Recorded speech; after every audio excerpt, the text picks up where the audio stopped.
Baik, terima kasih. Mohon maaf Bapak Ibu sekalian, kami ada kebiasaan setiap hari untuk mendengarkan Pancasila. Kami persilakan Pak Yomo, waktunya 10 sampai 15 menit. Terima kasih Pak. Assalamualaikum warahmatullahi wabarakatuh. Selamat pagi, salam sejahtera bagi kita semua yang saya hormati dan kita banggakan bersama Pak Menteri PAN-RB, yang saya hormati Bu Sesmen yang hadir juga hari ini, Pak Deputi SDM Aparatur, Bapak Ibu, para rektor, guru besar, dan para peserta sosialisasi berbahagia. Izinkan saya share screen dulu untuk menyampaikan materi yang berkaitan dengan petunjuk pelaksanaan dari Permenpan 1 tahun 2023.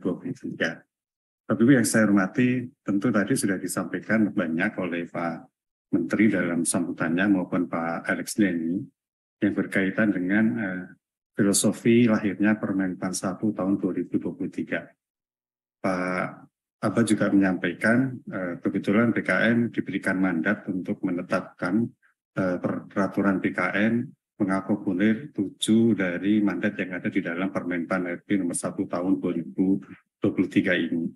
Nah, Bapak yang saya hormati, tadi disampaikan juga bahwasannya untuk jabatan dosen itu memang jabatan yang mempunyai undang-undang sendiri selain Undang-Undang nomor 5 tahun 2015. Ada Undang-Undang nomor 14 tahun 2005 tentang guru dan dosen. Ini tentu mengakibatkan ada perbedaan tata kelola jabatan fungsional, khususnya dosen dengan jabatan fungsional yang lain. Terutama untuk penamaan jenjang jabatannya juga sudah tidak sama ketika peraturan pemerintah nomor 11 tahun 2017 itu mengamanatkan bahwa jenjang jabatan fungsional untuk ahli itu mulai dari pertama, muda, madya, dan utama. Sementara dosen, karena diatur tersendiri, maka penamaannya menjadi beda. Asisten ahli, rektor, rektor kepala, dan guru besar.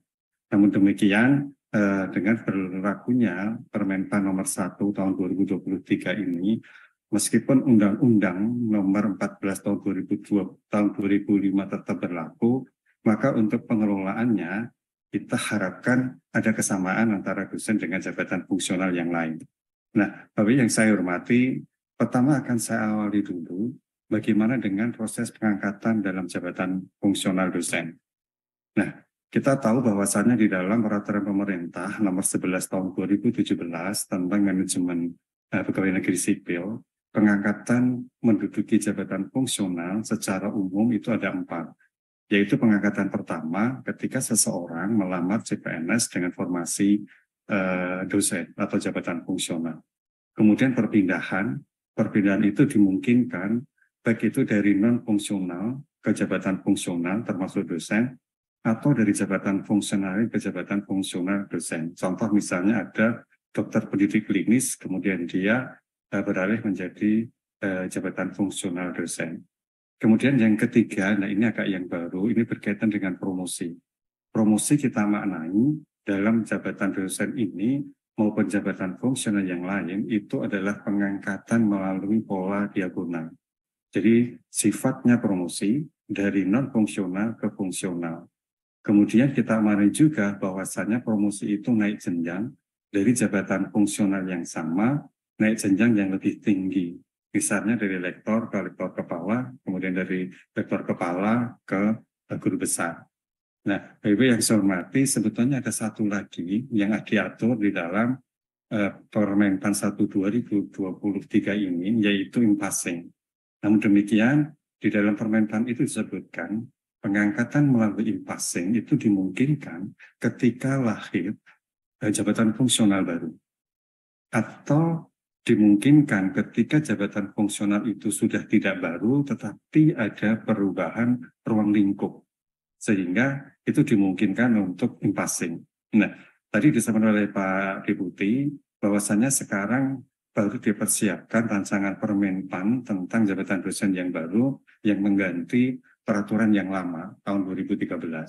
Dan itu akan merubah ruang lingkup. Nah, apakah nanti peraturan Menpan baru tentang dosen ini bisa dimaknai itu perubahan ruang lingkup dan bisa diisi dengan impasing? Tentu akan kita diskusikan bersama-sama. Kemudian lebih sekurang yang saya hormati, kita paham bahwasannya untuk pengangkatan dalam jabatan ini tentu harus melihat formasi, karena memang selama ini formasi itu menjadi salah satu syarat. Namun demikian bagi semuanya dimungkinkan ke depan bahwa formasi itu bisa saja dikurangi atau mungkin disesuaikan dengan adanya peraturan Menpan yang baru ini. Nah, Bapak yang saya hormati, dalam kesempatan ini saya ingin menyampaikan tentang tata cara penilaian angka kredit dosen.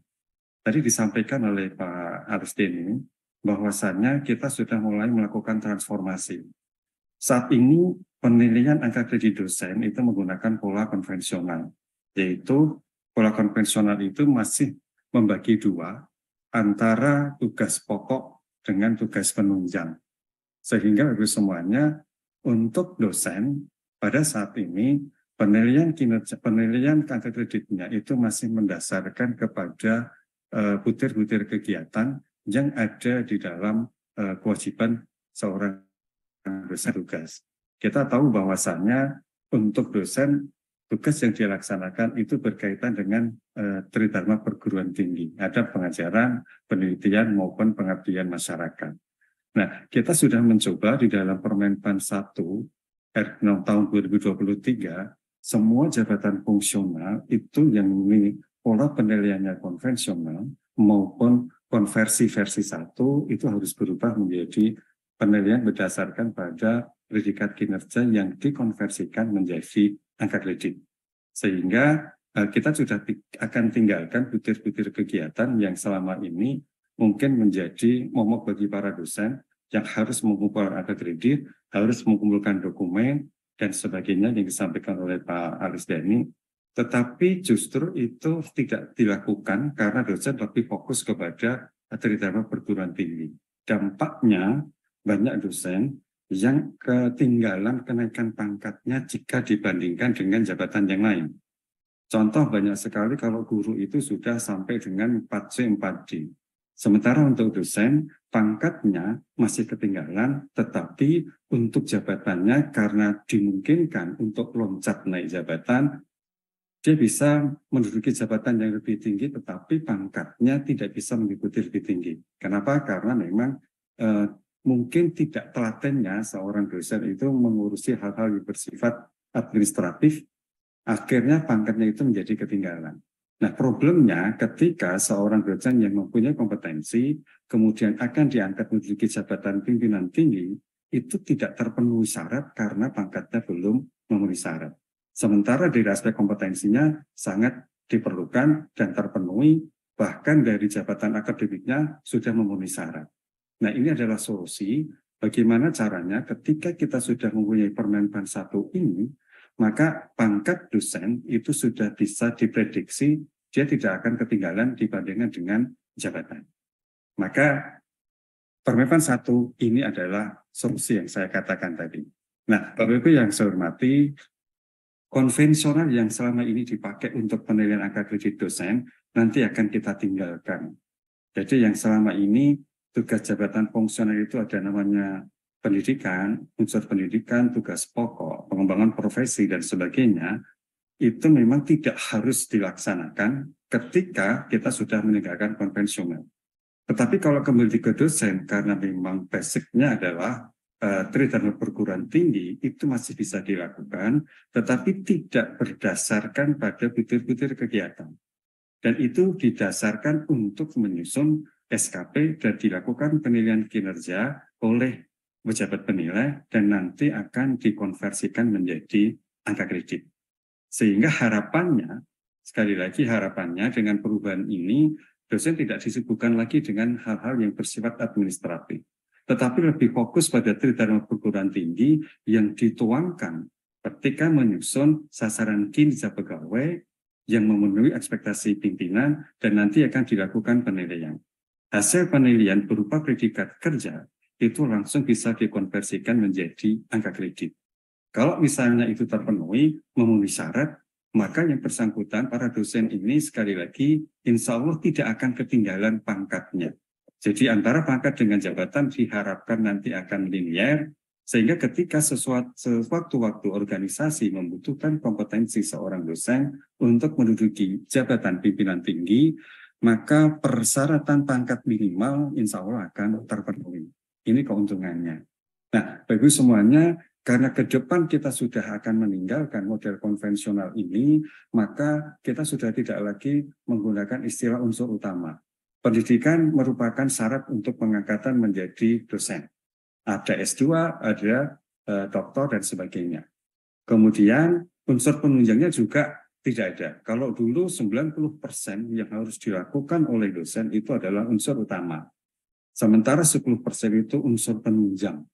Nah, karena memang ini sudah pure kembali ke penilaian kinerja dengan hasil predikat kinerja, maka bagaimana caranya agar tridharma perguruan tinggi itu bisa dilakukan oleh seorang dosen, kemudian bisa dikonversikan menjadi angka kredit. Kata kuncinya adalah dalam hal menyusun sasaran kinerja pegawai.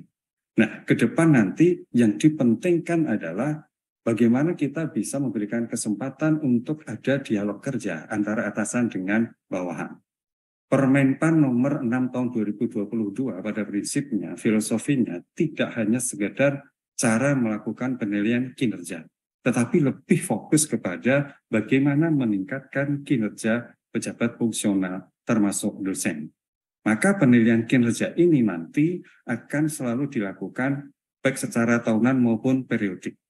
Karena apa? Karena untuk kenaikan pangkat saat ini itu ada 2 periode, April maupun Oktober.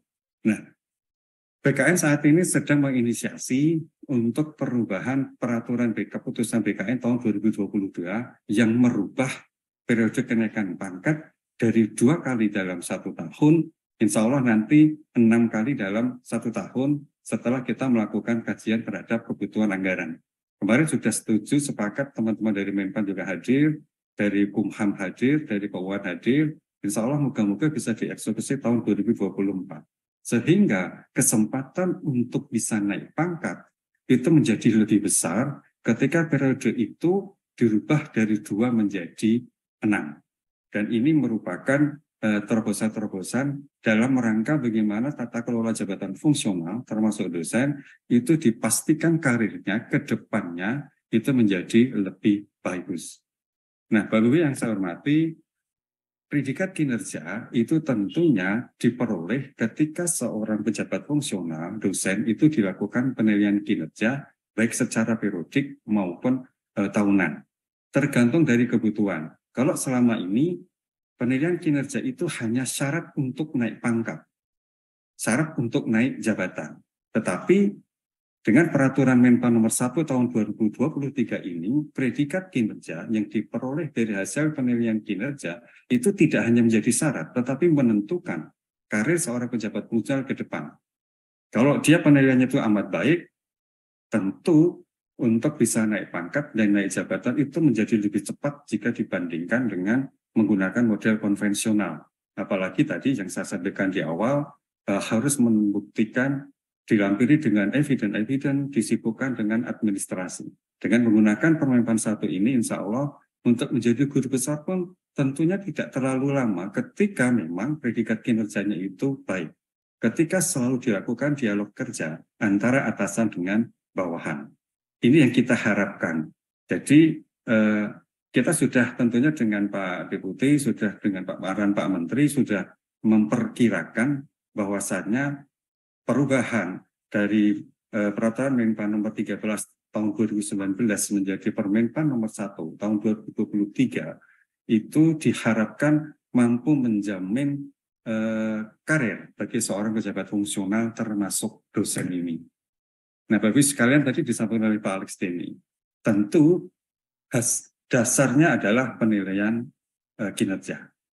Kita menyetarakan untuk ahli pertama itu dengan asisten ahli muda dengan lektor, madya dengan lektor kepala, ahli utama dengan guru besar. Nah, semuanya sudah ada di dalam Permenpan dan nanti insya Allah secara teknis akan kita atur bagaimana caranya mengkonversi di dalam peraturan BKN. Kalau misalnya yang bersangkutan itu dalam 4 tahun terakhir itu bervariatif. Ada yang sangat baik, ada yang baik, dan sebagainya. Kapan dia bisa naik pangkat? Kapan dia bisa naik dalam jabatan. Tentunya untuk yang butuh perbaikan, kurang dan sangat kurang, tidak mungkin bisa dipromosikan dalam pangkat yang lebih tinggi maupun di dalam jabatan yang lebih tinggi.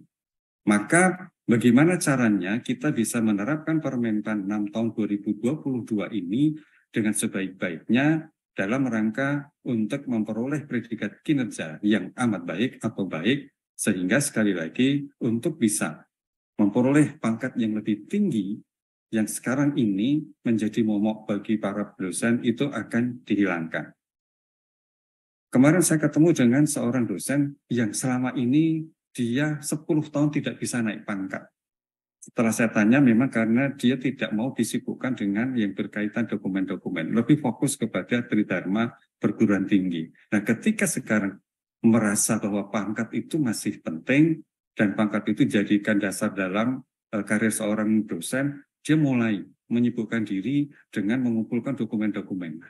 Nah, itu tidak akan terjadi ketika nanti di 2023 bulan Juli ini kita sudah tinggalkan penilaian angka kredit yang menggunakan pola konvensional.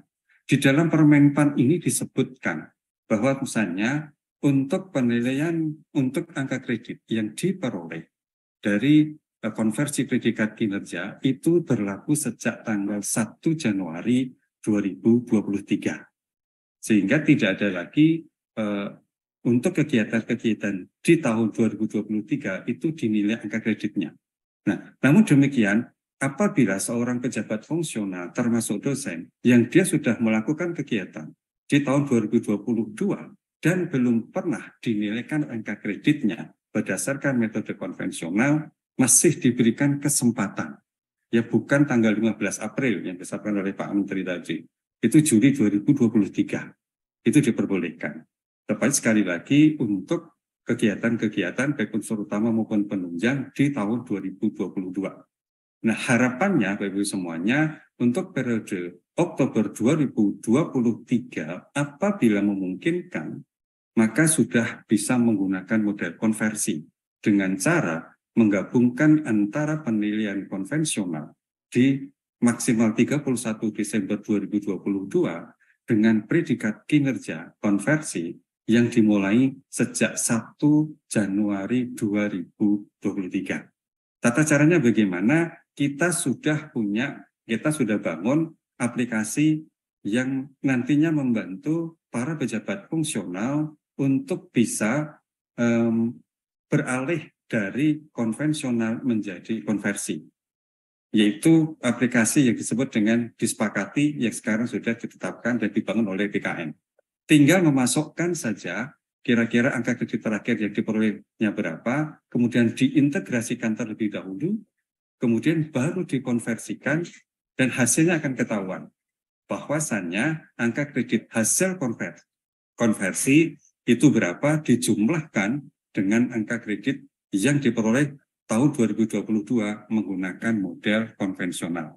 Jadi sekali lagi nanti kita juga akan sampaikan launching bagaimana menggunakan aplikasi Disepakati ini dalam rangka untuk peralihan masa transisi dari konvensional menjadi penilaian berbasis konversi. Nah, inilah yang kita maksud Bapak semuanya, kita punya Disepakati. Angka kredit konvensional yang selama ini bagi dosen, mohon bagi dosen yang saat ini ya dilihat kembali penetapan angka kredit terakhir. Ya, penetapan angka kredit terakhir ketika menggunakan konvensional. Barangkali mohon maaf kalau misalnya ada yang kurang perhatian terhadap administrasi, mohon dilihat kembali. Kalau misalnya memang belum pernah dilakukan penilaian, sekali lagi masih ada waktu sampai dengan bulan Juli tahun 2023. Setelah itu sudah tidak bisa. Karena tim penilai angka kredit itu masih diberikan kewenangan melakukan penilaian sampai dengan Juli 2023. Ketika Bapak Ibu sudah memperoleh angka kredit terakhir, maka akan diintegrasikan terlebih dahulu sebelum nanti akan dikonversikan. Bapak Ibu tidak perlu mengetahui bagaimana cara mengintegrasikan dan mengkonversikan. Silahkan nanti gunakanlah aplikasi Disepakati, yaitu digitalisasi sistem penilaian angka kredit konversi keintegrasi. Jadi inilah yang akan kita gunakan. Nah, semoga Ibu semuanya harapannya dengan adanya aplikasi ini mempermudah angka kredit Bapak Ibu yang terakhir yang diperlukan untuk naik pangkat dan naik jabatan. Nah, bagaimana dengan naik jabatan dan naik pangkat seorang dosen? Tadi saya sampaikan bahwasannya untuk naik pangkat dosen dan naik jabatan itu memang agak berbeda dengan jabatan fungsional yang lain. Selama ini kita harapkan untuk jabatan fungsional yang lain itu tidak dimungkinkan naik jabatan itu loncat. Tetapi menurut regulasi dosen itu dimungkinkan. Sehingga bisa seorang asisten ahli menjadi lektor kepala. Itu dimungkinkan. Namun pangkatnya tidak naik. Ya, pangkatnya tidak naik. Inilah yang akhirnya banyak dosen yang pangkatnya itu kalau orang Jawa bilang mengsele. Jabatannya tinggi, tetapi pangkatnya rendah. Nah, nanti ke depan dengan Permenpan 1 ini, maka untuk persyaratan kenaikan jabatan, kita akan buat standarisasi. Jadi, ketika seseorang itu mau naik pangkat, naik jabatan dulu. Sehingga baru boleh dia naik pangkat. Untuk naik jabatan, tentunya persyaratannya kita masih menggunakan formasi. Kemudian memenuhi angka kredit kumulatif yang ditentukan untuk naik jabatan. Tanpa harus mengumpulkan dokumen. Ya, jadi kita menggunakan konversi penilaian kinerja. Kemudian hasil penilaian kinerjanya minimal itu baik dalam 1 tahun terakhir, nah dan harus mengikuti dan lulus uji kompetensi. Nah, kelebihan angka kredit yang diperoleh untuk kenaikan jabatan tidak bisa dihitungkan untuk kenaikan jabatan berikutnya karena kita menggunakan pola kembali ke dalam angka kredit yang 0. Tapi ini tidak merugikan karena seorang jabatan dosen dan jabatan fungsional yang lainnya ketika dia naik jenjang. Karena dalam dosen itu ada 4 jenjang jabatan sama dengan yang jabatan fungsional lainnya, tetapi ketika kita menggunakan konversi, kita tidak ada lagi namanya menabung. Ya, kalau konvensional kemarin masih menabung, sisa angka kredit sebelumnya masih bisa digunakan untuk kenaikan jenjang jabatan atau naik pangkat yang lebih tinggi. Nah, Bapak semuanya untuk kenaikan pangkatnya, tadi disampaikan juga sudah disinggung, bahwasannya dosen dapat diberikan naik pangkat setingkat lebih tinggi apabila mencapai angka kredit yang dipersyaratkan. Minimal 2 tahun dalam pangkat terakhir. Meskipun hasil penilaian kinerjanya itu predikatnya amat baik, ya, tapi untuk naik pangkat tetap harus minimal 2 tahun dalam pangkat terakhir. Nilai prestasi kerja paling kurang 2 tahun dalam terakhir baik, dan tentu integritasnya harus bagus dalam melaksanakan tugas. Kemudian ini menurut Permenpan nomor 46 tahun 2013. Nah, ketika kita akan beralih ke Permenpan nomor 1 tahun 2023, maka memenuhi jumlah angka kredit yang ditentukan untuk kenaikan pangkat itu menjadi syarat utama. Ya, jadi sekali lagi itu menjadi syarat utama. Kemudian untuk penilaian kinerjanya sama dengan yang konvensional minimal 2 tahun terakhir baik. Nah, untuk siapa yang menetapkan? Dari 4D ke 4P adalah presiden, dari 4C ke 4D adalah kepala BKN atas nama presiden. Memang agak unik untuk dosen. Untuk pengangkatan dalam jabatan, di dalam peraturan pemerintah nomor 11 tahun 2017, itu sudah ditetapkan kewenangan pengangkatan dalam jabatan. Untuk jenjang utama itu adalah presiden, apapun jabatan fungsionalnya. Tetapi bagi dosen sampai saat ini, untuk guru besar itu cukup Menteri Pendidikan dan Kebudayaan. Nah, memang karena itu diatur tersendiri regulasinya. Sementara untuk guru utama saja itu adalah presiden. Nah, inilah yang membedakan antara jabatan jabatan fungsional dosen dengan jabatan fungsional yang lainnya. Nah, ini adalah kebutuhan kredit bagi semuanya. Saya yakin kita paham juga berapa yang dibutuhkan ketika naik dari asisten ahli, rektor kepala, dan guru besar. Mungkin itu Pak Aba, karena waktunya dibatasi 15 menit. Pada prinsipnya, sekali lagi Bapak semuanya, tentu kita mengapresiasi dengan Permenpan 1 2023 ini. Jadi tidak ada lagi kekhawatiran bahwa itu akan menghambat karir seorang pejabat fungsional. Justru ini menjadi solusi. Ketika seseorang pejabat fungsional yang tidak mau disibukkan dengan hal-hal yang bersifat dokumentasi, maka ini tentu menjadi solusi utama. Kita paham bahwasannya untuk jabatan fungsional dosen dan guru itu biasanya terhambatnya ketika dia harus ngurusin angka kredit dan untuk dipakai kenaikan pangkat dan jabatan. Pak Abah, demikian yang bisa saya sampaikan. Kurang lebih mohon maaf. Subhanallah wa bihamdika, asyhadu an la ilaha illa anta, astaghfiruka wa atubu ilaik. Assalamualaikum warahmatullahi wabarakatuh. Waalaikumsalam warahmatullahi. Makasih Pak Deputi, Pak Yomo, saya kira ini semakin melengkapi ya dan memperjelas Bapak Ibu sekalian